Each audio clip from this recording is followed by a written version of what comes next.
Hi there. So today I'm going to be talking about the IB Diploma's CAS projects. CAS is Creativity, Activity and Service, and for students taking IB, the CAS project is a really important central part of what they do. So here are some photos from previous students I've worked with and their various projects. In general terms, it is probably one of the most rewarding, satisfying parts of doing IB to do your CAS project, and hopefully make a difference in some way to where you live in your local community, or maybe beyond that even. So it's a rewarding scheme, and also it's something where you'll probably learn a lot of valuable skills about yourself as well. So these are the basic rules for the CAS project. You have to complete one in order to complete CAS and finish CAS. It's a requirement, and it's separate from the experiences that you do, which tend to be shorter. It's got to be collaborative. So you're working with other people, and it has to be linked to either the C, the A, or the S. It can be a combination of those as well, that's okay. You need to hit at least one of the learning outcomes. In reality, you're probably going to hit several by doing a project, but you must hit at least one. You need to show initiative, like come up with some ideas. You need to show cooperation with others, and problem-solving skills is a major part of what IB is looking to get you to do. In terms of collaboration, that can be with students from your own school, or it can be from others within the local community, maybe a charity or a local group that needs help. The CAS stages I'll look through in a minute with you. They're very helpful, essential really to help you plan the project carefully. You can't just dive in and start doing it. The project has to last at least 1 month, sometimes longer, and where possible IB suggests it should be done locally, but there are options to do it nationally or even internationally if you wish. So some examples here of what you could do from IB's guide. A creativity project, for example, could plan, design and create a mural within school or within your local town or area. An activity project, you could organise a sports team, training sessions, and then have matches.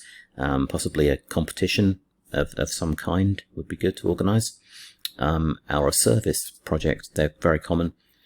You could set up a tutoring group for people in need and help them in that way. Some other examples here of combination projects where it's creativity and activity, or service and creativity, looking around different areas, so choreographing the marching band, identifying children at a local school and what their need is, for example. Any of those. I'll pause. You can pause this if you wish and have a look through in more detail. Okay. Service projects are probably the most common type of project for CAS, so there are some particular rules for that. The first one is obviously to respect the opinions of others. You may be working with people outside of your school, so you need to get along with them. You need to understand especially what their needs are. You can't go in and tell them what they need or impose ideas on them. They will know their situation better than you probably, and so you need to listen carefully about and understand what their needs or problems or issues are, and then try and find solutions to those. If your project is international, it's very important you've got clear goals, and it's not too vague for that. And also, ideally, if it is international especially, try and look for a project that will have some continuation. So you could research a community you're helping and look at providing extra help, such as developing an advocacy program, raising greater awareness, or something that could lead to local action that's ongoing. It doesn't just finish when you finish IB. In terms of how you put this all together, it's pretty similar to a normal CAS experience. It's just longer and more detailed. So these are the 3 stages I like to go through. The first one is the proposal. So explain clearly what you plan to do and why you plan to do it. So you're looking at using the future tense here if you're a second language learner. The evidence is actually while you're doing the project. You collect evidence, photos, videos, statements possibly from supervisors. And then finally the third stage, the reflection. This stage you look back and say what's happened, what was your purpose, did you achieve that, does it raise any extra ongoing questions, that kind of thing. What have you learned from doing that? So this is the reflection cycle I talked about. IB quite likes people to follow this. It's a very good, easy guide really to make sure you're going through all the right stages.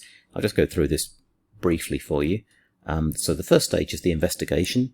Look at your own interests, skills, talents. Where do you want to grow and develop? Think about why you're doing this. And if you are working with someone else, think about what their need is and how you can help fulfill that. Preparation stage is next. This is a bit more practical. Think about your role. Definitely make a plan. Think about time, resources, what skills, who's got the skills that you need for these particular jobs. Very practical kind of plan that you need to build here, and which is a really good skill in general that IB is looking for you to improve on. The action stage is obviously you delivering the plan and doing it, and obviously you may come across some bumps in the road and some problems, so you may need to make quick decisions, solve problems as you go along. Again, really important skills that IB is looking for, and also universities are looking for as well.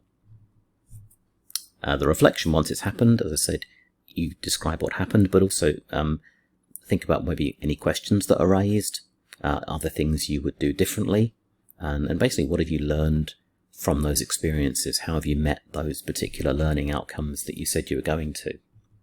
And finally, demonstration stage really links with the evidence. You need to show what you've learned and also what you achieved, and that in itself can be quite satisfying after it all, to sit back and go, wow, we did a lot there. We did quite a bit. That made a difference. Now, in terms of ManageBac and how to put it all on ManageBac, it's pretty simple. You'll see over on the right-hand side you have this Add CAS Experience option, and you also click on this to propose your project. Once that page opens, you go here. You'll see the little white box there, or white cube. When you click on that box there, where the red arrow is, it will turn into a red, blue and green cube, and that will indicate to your coordinator that this is your project. You also need to click the other items here, either C, the A or the S, or a combination of those, and then talk about the approaches and the type of service action you're going to have, and obviously give the experience a name. It's not a bad idea putting something project as the name. So down below then you have the start date and end date. Make sure the end date is at least a month away from the start date. It has to be for the project. Add your supervisor's name if you have one. The description and goals is probably going to be a little bit longer than normal for a regular experience. Mention the learning outcomes explicitly and then tick them on the right hand side. Don't do all 7 because you're probably not going to meet all 7 in one go. Think about the ones that are most relevant for your particular project. And then once you've done that, you click on the Add Experience and wait for your coordinator to approve.